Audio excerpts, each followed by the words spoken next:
Assalamualaikum warahmatullahi wabarakatuh. Di sini saya akan menjelaskan bab berikutnya, yaitu instansi terkait dengan bea dan cukai. Kegiatan bea dan cukai di suatu negara melibatkan beberapa instansi dan lembaga pemerintah yang berwenang untuk mengatur, mengawasi, dan melaksanakan kebijakan serta prosedur yang berkaitan dengan kepabeanan dan pajak terkait. Berikut adalah instansi dan lembaga terkait dengan kegiatan bea dan cukai. Yang pertama adalah Kantor Pelayanan Bea dan Cukai atau KPPBC. Kantor Pelayanan Bea dan Cukai adalah lembaga pemerintah yang bertanggung jawab untuk mengatasi dan mengatur aktivitas impor dan ekspor di suatu negara. Mereka bertugas untuk memastikan pemenuhan peraturan perpajakan dan kepabeanan serta mengumpulkan penerimaan negara dari barang-barang yang dikenakan bea dan masuk cukai.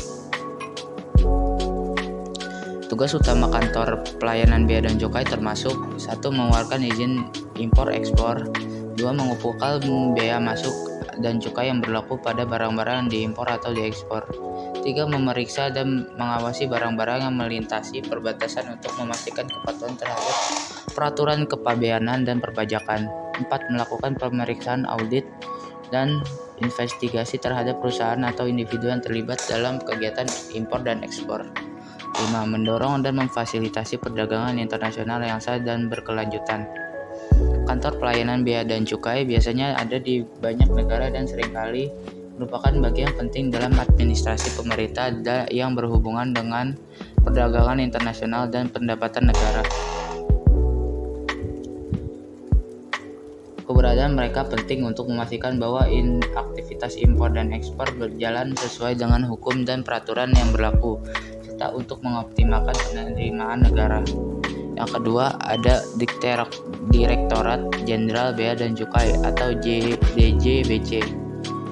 Direktorat Jenderal Bea dan Cukai atau DJBC adalah salah satu lembaga di Indonesia yang bertanggung jawab mengatur dan mengawasi kegiatan kepabeanan dan perpajakan. DJBC berada di bawah naungan Kementerian Keuangan Republik Indonesia. Tugas DJBC mencakup pengawasan kegiatan impor dan ekspor, pemungutan bea masuk cukai, serta perpajakan terkait barang-barang yang melintasi perbatasan negara. Yang ketiga, ada Kementerian Keuangan.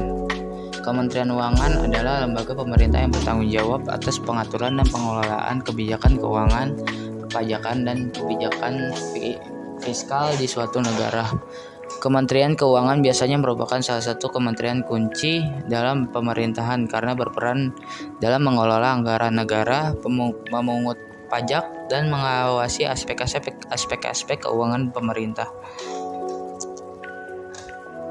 Peran Kementerian Keuangan sangat penting dalam menjaga stabilitas ekonomi, mengelola keuangan negara dengan baik, serta mendukung pertumbuhan ekonomi yang membangun nasional.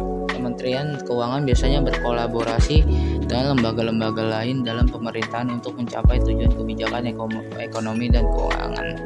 Selanjutnya ada Otoritas Pengawas Angkutan Barang atau OPAP.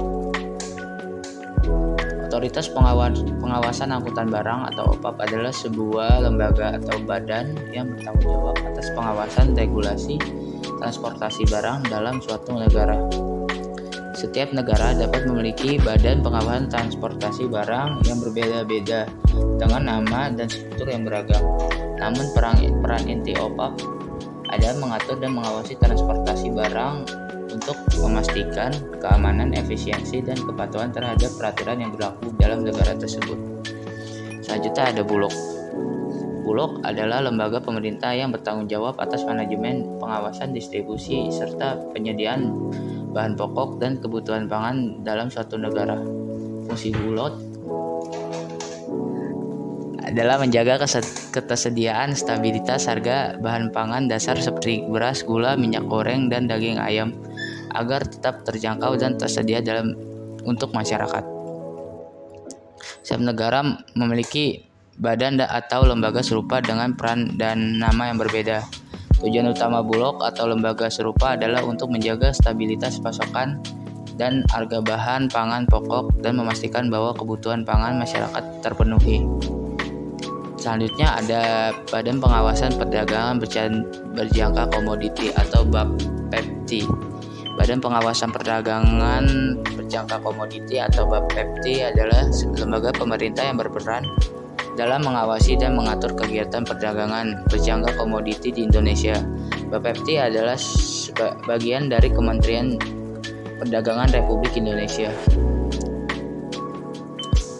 BAPEPT memiliki peran penting dalam memastikan bahwa perdagangan berjangka komoditi di Indonesia berjalan dengan transparan, adil, dan sesuai dengan hukum. Mereka juga bertanggung jawab dalam melindungi investor konsumen dalam perdagangan berjangka komoditi. Selanjutnya ada kepolisian dan petugas keamanan sering terlibat dalam penegakan hukum dan pengawasan terkait dengan kepabeanan dan pajak. Selanjutnya ada Kementerian Perdagangan. Kementerian Perdagangan adalah salah satu kementerian dalam pemerintah suatu negara yang bertanggung jawab atas regulasi, pengawasan, dan pengembangan kebijakan perdagangan internasional dan domestik. Kementerian Perdagangan berperan penting dalam mendukung pertumbuhan ekonomi suatu negara melalui promosi perdagangan internasional, pengaturan perdagangan domestik yang adil, dan pembangunan sektor perdagangan. Selanjutnya ada Badan Karantina Pertanian dan Kehutanan. Badan ini bertanggung jawab atas pengawasan barang-barang yang terkait dengan sektor pertanian dan kehutanan, termasuk peraturan yang memengaruhi impor dan ekspor barang tersebut. Selanjutnya ada BPOM atau Badan Pengawasan Obat dan Makanan. BPOM dapat terlibat dalam pengawasan impor dan ekspor produk makanan, obat-obatan, dan bahan kimia yang terkait. Selanjutnya, yang terakhir adalah Lembaga Sertifikasi Produk. Lembaga ini dapat mengeluarkan sertifikat untuk produk yang memenuhi persyaratan keamanan dan kualitas yang diperlukan dalam proses kepabeanan dan pajak. Setiap negara memiliki struktur pemerintahan yang berbeda dan peran serta organisasi yang terlibat dalam kegiatan bea dan cukai dapat bervariasi. Namun inti dari regulasi dan penegakan bea dan cukai hampir selalu berada di bawah kewenangan Kementerian Keuangan atau otoritas serupa. Sekian dari penjelasan saya